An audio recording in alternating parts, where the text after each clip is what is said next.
Hey guys, how you doing? It's Arnold from Out in the Clouds and welcome to my space station. In today's episode, we're going to learn how to connect MailChimp to Salesforce. The Eagle has landed. So why would you connect MailChimp to Salesforce? Well, Salesforce does have the campaign object and allows you to send bulk emails, doesn't it? It certainly does. However, there are some things that are manual that Salesforce doesn't offer out of the box. And something like MailChimp can allow you to fill in those gaps where required. So one of the big things that MailChimp does allow you to do is it does allow you to track your email campaigns and the open rates and who's actually opened them, which is great. Salesforce out of the box does not. Something like Pardot or Pardo will allow you to do so. But I wanted to make something for you guys that would show you, rather than spending that much amount of money, if your business perhaps doesn't have the liberty to do so, you can connect MailChimp, which will allow you some functionality better than what Salesforce does. Great, now that you're logged into Salesforce, in order for us to connect MailChimp to it, the best way to do so is using an app from the App Exchange. So let's click on the 9 dots up here, launch the app launcher, and click on Visit App Exchange. Once the pop-up loads, we're going to search for MailChimp.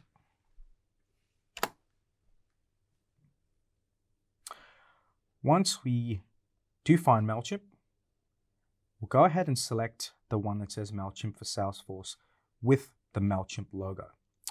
There are quite a few other ways to connect it up, but we're going to just use this particular application to connect it up as it is by MailChimp and not by another third party that's used the MailChimp APIs.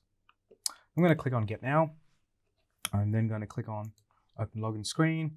It's going to give us a pop-up just to make sure that we do install it in the right organization.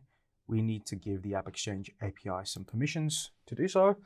I'm going to go ahead and click on the Allow button.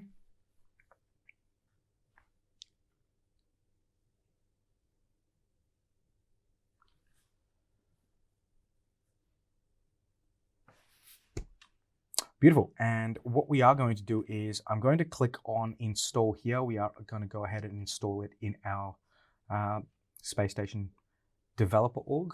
It's not an actual sandbox. It is a developer org. So I'm going to click on that. It is going to tell me that, hey, there are a few fields missing. So I'm going to quickly edit this. I'm going to put in our company details. I'm going to then select the country. This is really important that you guys do set this up.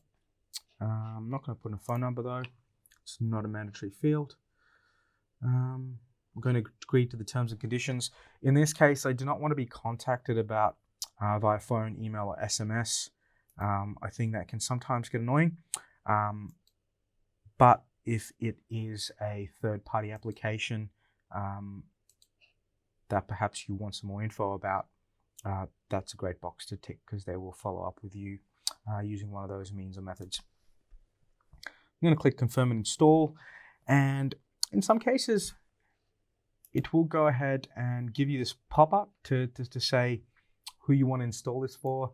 In some cases, you may only want admins to control this. In this case, it's a developer org, so I am only going to install for admins. If this is something that users are actually going to use themselves, then that's when you click Install for all users, or perhaps you only want this install for a specific role. I'm going to click the Install button. It's then going to tell me that it's going to grant access to all these different websites and whitelist them, which it needs to do so in order for that API to work. So we're going to click Yes and click on Continue. Now, the installation process can vary. Just like most apps, sometimes it can take a couple of minutes, maybe less, or in other cases, it can take longer. The reason for that is it not only depends on your Salesforce org and what's happening with that in the background and who's using it, but also on the entire instance that your Salesforce org is sitting on inside the Salesforce data centers. So we'll just take a short pause and we should be back as soon as this is installed. Great.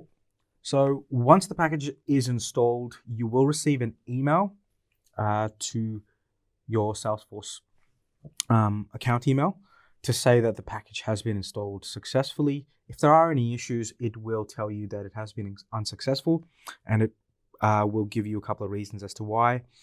You can try it again after that, but if it still seems to keep failing, that's when you would need to approach Salesforce support and get some help from them. So once the app has been installed, if we click on the app launcher, it will now appear in here. So as you can see, MailChimp for Salesforce. I'm going to go ahead and click into it. It's then going to give me a default home screen, which don't really need to worry about. The important tab for us to look for is this MC Setup tab. We're going to click on that.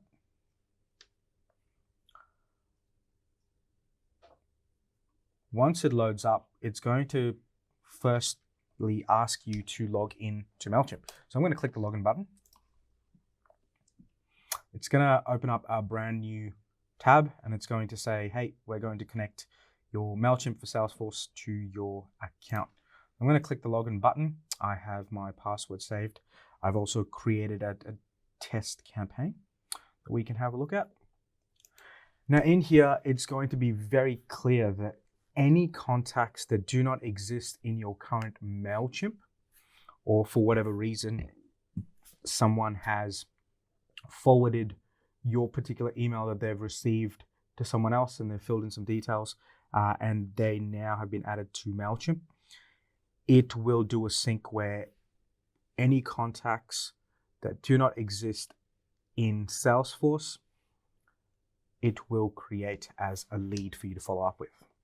So I'm going to go ahead and select allow Salesforce to create, or rather allow MailChimp to create leads. And I'm going to go ahead and map some of these fields. So as you can see, it is going to allow us to map leads and contacts only. It is not going to work on an account level or an opportunity level in that way, because remember, we are essentially mapping these to MailChimp contacts.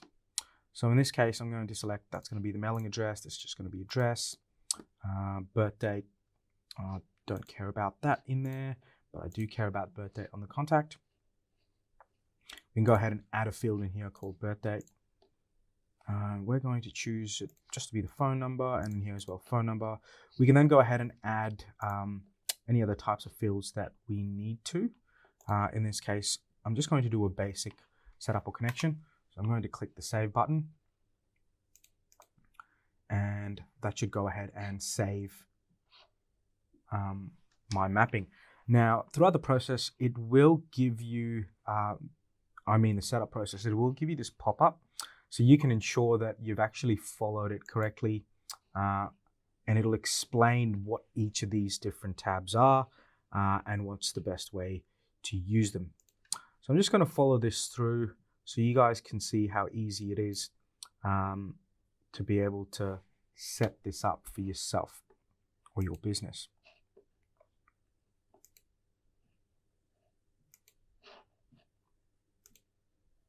So once you've gone through the setup, you go ahead and click done in here. So the first thing we'll need to have a look at is settings. And in this case, we are going to click a data sync because that's what we definitely want. And it will run on an hourly basis. Oops, I'm going to turn it back on. Sorry, I didn't mean to turn it off.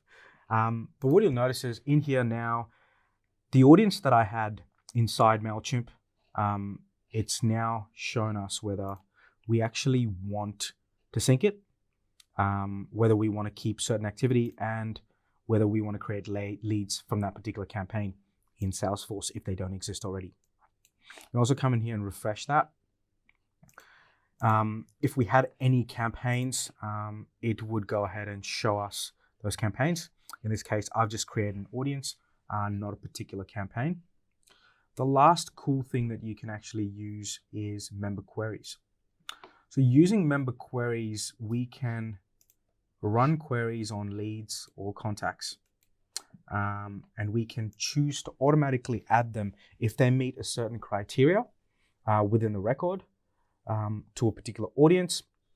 And then based on that, inside MailChimp, you can create a whole bunch of workflows to be able to trigger or fire off as soon as a new person has been added to that particular audience. They can be added to a certain campaign automatically, and you can go ahead and start to continuously send them emails. What you'll also notice is inside here, you've got this MC subscriber activity, which will show you any activity around any subscribers. It can be really, really cool. And then we've also got the ability to essentially go into reports and start to report on the open rates as an example. And those can be really, really cool feature or function to actually have. So I hope that was helpful in terms of how easy it is for you to go ahead and connect MailChimp up to Salesforce. If you guys have any questions, please leave a comment in the comments below. Enjoy your day. Thank you. The Eagle has landed. Hey guys, thanks for watching, and I hope you enjoyed this episode. Please ensure you subscribe to this channel so you can get all the brand new episodes that are coming up. Please also ensure you share this material if you liked it, and make sure you click here for some more videos.